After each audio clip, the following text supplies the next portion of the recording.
اللهم اهدني فيها لصلاح الأعمار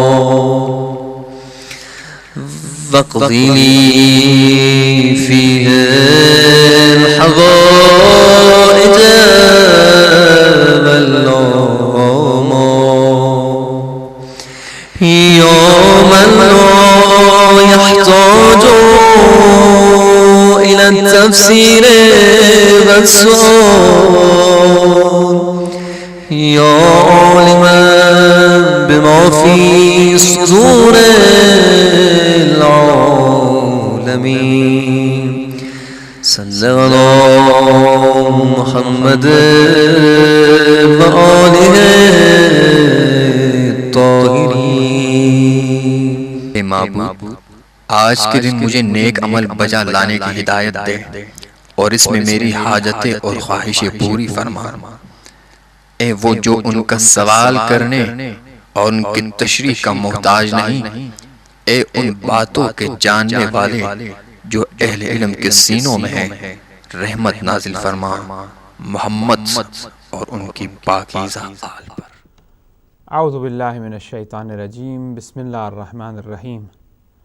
الحمدللہ رب العالمین وصلی اللہ علی سیدنا محمد وآلہ الطاہرین ولعنت الدائم علی اعدائهم اجمعین من الان الى قیام یوم الدین. Greetings and felicitations on the day of fasting, which is the 17th, and we have almost finished more than half of the month of Ramadan. On this day of the 17th, there's a very special dua which you just heard, and the translation of it as well. And as it goes, Allahumma ihdini fil salih al-a'mal waqidi li fil hawaij wal amal. Allahumma ihdini, oh Allah, guide me. Guide me towards what? Lis-salih al-amal. An amal, an action which is righteous, an action which is good, an action which is accepted by you. And waqid li fil hawaij al-amal, and at the same time fulfill my needs and also my hopes. Right? وَمَنْ لَا يَحْتَاجُ إِلَى التَّفْسِيرِ.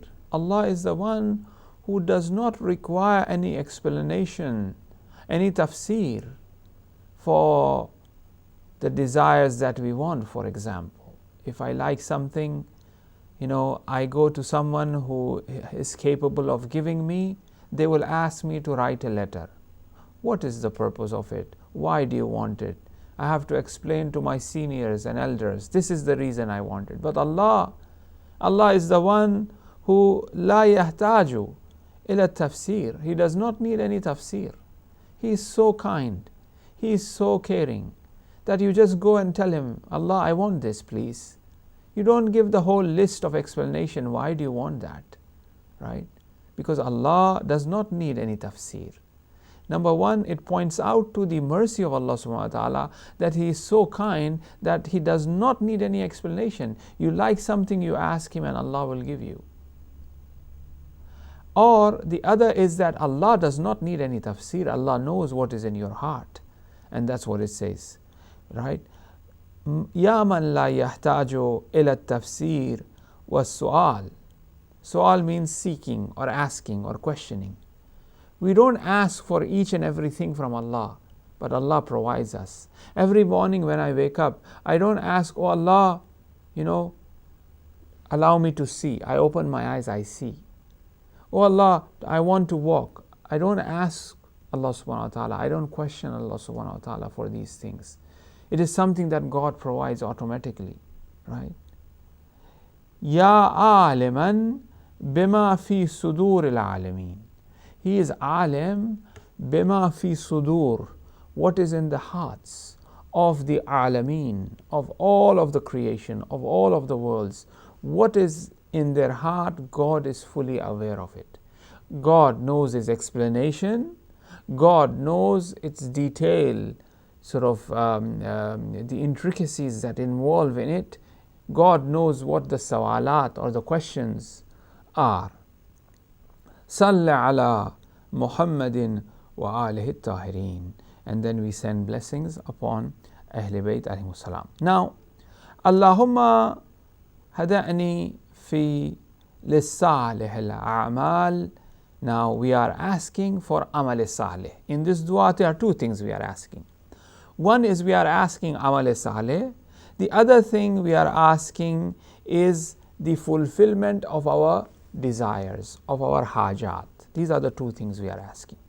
Now, what is amal salih? According to the Quran, the amal salih is ilayhi yas'adu al-kalimu tayyib wal amalu salih yarfa'u. Ilayhi, it means that the kalim tayyib towards Allah subhanahu wa ta'ala goes higher. And amal salih also goes higher as well. Good speech goes towards God. Amal salih goes towards God. Tell me, what is the best of speeches? What could be the best of speeches? The best of speech is dua.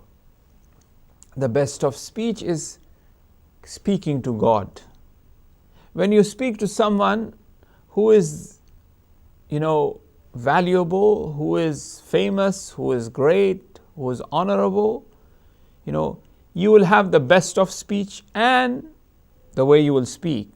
And at the same time, not only that, but this conversation would be considered as the best of your conversation, because you had the opportunity to speak to someone who was a great, right? You will say that, my best of speech was that, I was speaking to, my beloved, for example, right? Now here, the best of speech is speaking to God. So here, ilayhi yas'adu al-kalim at-tayyib, the kalim, a good word, good speech, with the intention of nearness to Allah subhanahu wa ta'ala, speaking to your brother, speaking to your sister, speaking to your spouse, your children. If it's lillah, it goes higher, it goes towards God.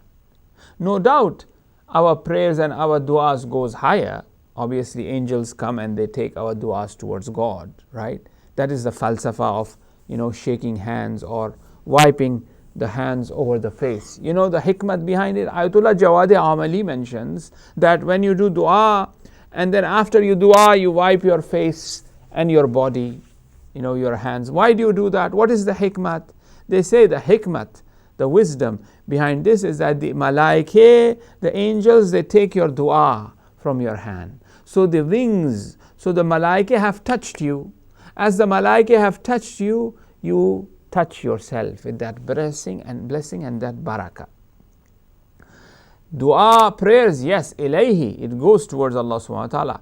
Kalimat, that's a kalimat tayyib. But even a speech where you are consoling someone, you are speaking to someone, for advising someone, teaching someone, resolving someone's problem, a doctor speaking to a patient, a nurse speaking to a patient, a pharmacist advising him about the medicine, is kalimat tayyib. It's good speech, right? It's good speech. You are trying to improve that person. But the point is that one should have that, that understanding and that value, that this speech I am speaking and this is the fruit of it. Thanks Allah subhanahu wa ta'ala that Allah have made me a pharmacist or a doctor or whatever, a programmer, that I am speaking it, and through this speech and through this communication, more good is happening, right? If more good happens with my communication, that's kalimat tayyib. If I call someone, I would like to make an appointment. Like for example, our brother here, who works here, he calls me. He says, Maulana, when are you coming for the program? This kalimat tayyib. Because he wants this good to be relayed, to reach to other people. This speech it goes to God. It remains with God. So whatever speech, whatever talk we are talking, if it is constructive, then that goes to God. But if it is destructive, I call someone, tell him off, this, that, I do backbite, that's not good speech. That's dividing. That has some sort of pungent, ugly, reality to it, right? Foul language, using bad words, that doesn't goes to God. It makes it smell, it gives a bad sort of odor. When somebody opens their mouth, you feel like, this man, when he speaks, you just kind of, I don't want to take names, There are some leaders, for example, of big countries, when they come and they speech, when they talk about it, you just go like, oh my God, you just don't want to hear, right? That's not kalime tayyib. But there are some people who speaks, you would like to listen, right? Maybe not Muslim even, right? Some freedom fighter, some good priest, some good person, some good individual, Mother Teresa, people like this who would like to do good, you would like to listen to their speech because it's tayyib, it's good, it's constructive. Okay. Now, sometimes the speech is like opposite. For example, as it says, غير صالح is not righteous. قال يا نوح إنه ليس من أهلك إنه عمل غير صالح. Prophet says to Nuh's son sitting on that, at the peak or at the, at the sort of like the pinnacle of that mountain, the whole town is filled with flood and water, and Nuh saying, come, to the ship, accept. Then he's not coming, because God promised Nuh that I will save your children. Then Nuh, obviously, is a father, and yes, the son might be, corrupt or evil or whatever. It is his son, after all, no matter how evil that person is, a father and a mother will have that motherly and fatherly love. It will be there. It is natural, no matter how bad that person is. Yes, a person might not like, a father might hate the work that he has done and how bad he is and whatever, but deep inside, that love is always there. Even for example, if the father is a police and the son is a murderer, the police will do his job, will arrest him, will even, for example, to protect other people, will take, for example, his life away, even to that extent, for the sake of justice and right. But even after that, there will be love, right? So here Hazrat Nuh alayhi salam was promised that all of his children will be saved. Then one of the son of Hazrat Nuh is mushrik, is not believing in the message of Hazrat Nuh, his own son. And his flood comes everywhere, from the masjid of Kufa, those who have visited, that tanur, that sort of place where they used to bake the bread, right? Starts to come, fills all over the area. Now he's sitting on top of the pinnacle of the mountain. Nuh says, come. He says, no, I will be safe. I'm on the top. The water is not reaching me. Nuh alayhi salam says, he's gonna drown. Ya Allah, you said that you will save my progeny. Then Allah says, قال يا نوح إنه ليس من أهلك. He is not from your ahl, although he is your child. Why he is not from your ahl? Because amalun غير صالح. Because his amal is not righteous. So the righteous of our act make us from righteous people. It will give us an opportunity to be the family member of the righteous one. Salman minna Ahl Bayt, Abu Zar minna Ahl Bayt. They are Sayyid. Are they children of Fatima? Are they children of Ali? Are they children of other Imams? No. But their amal is salih. As their amal is salih, they are from Ahl Bayt. If our amal is amal salih, we will be from Ahl Bayt alayhi salam. So Allahumma hadani fi, oh Allah, on this day, guide me towards righteous action, so that we do righteous action. we go to the masjid in the evening, do righteous action, fasting. Benefit from these days. An opportunity is given to us. These Husainiyas and these centers are like our banks, like a bank. Where we go, we accumulate wealth, rewards for the hereafter. We do savings. When we go to the masjid, put our shoes in the right place so that it is clean, so that other people is not disrupted. Reward for you. I go to the masjid, bring some iftari, help them, volunteer, take care of people, allow other people to come first, is a reward for us. These Husainiyas, these centers, may Allah protect them, are source of barakah and blessing, and keep it that way.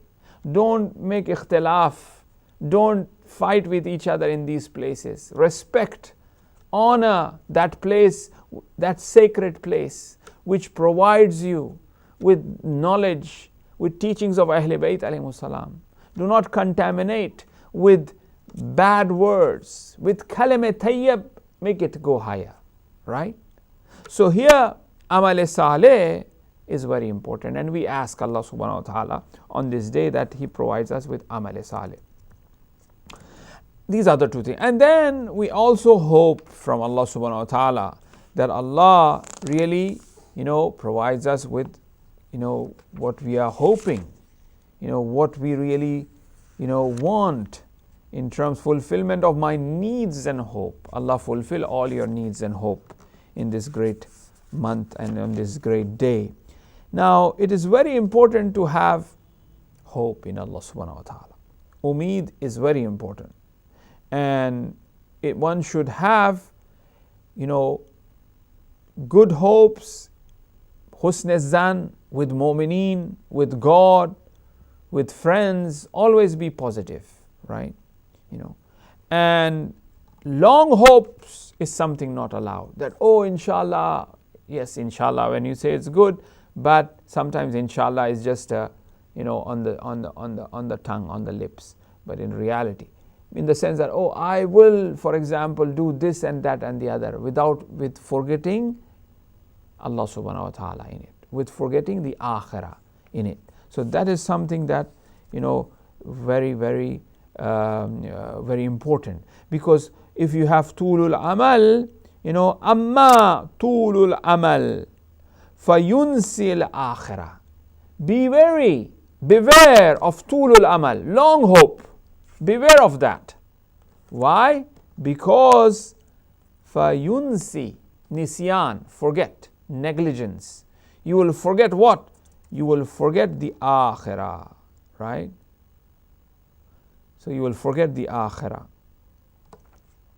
It is very important that we pay attention to the everyday dua and reflect upon it and try to see that these two elements are there in me or not. Now, on this day, on the day of 17th, as we have reached to the end of the program, I will read the hadith from the Prophet. He says, on the 17th day, the Almighty Allah says, I have forgiven them and their parents and exempted them from having to undergo the hardship of the day of judgment. A person who fasts on the 17th day, this is the reward. And on the night of 17th, if a person recite 2 rakat prayer, in the first rakat hamd, and a surah, if it is possible, any surah that he could recite, in the second rakat, he recites hamd and he recites 100 times Qul Huwallahu Ahad, and after salam, he says La ilaha illallah 100 times, God will give him a reward of 1 million hajj and 1,000 umrah and 1,000 times fighting in the way of Allah subhanahu wa ta'ala. غفر الله لنا ولكم. Salamun alaykum wa rahmatullahi wa barakatuh.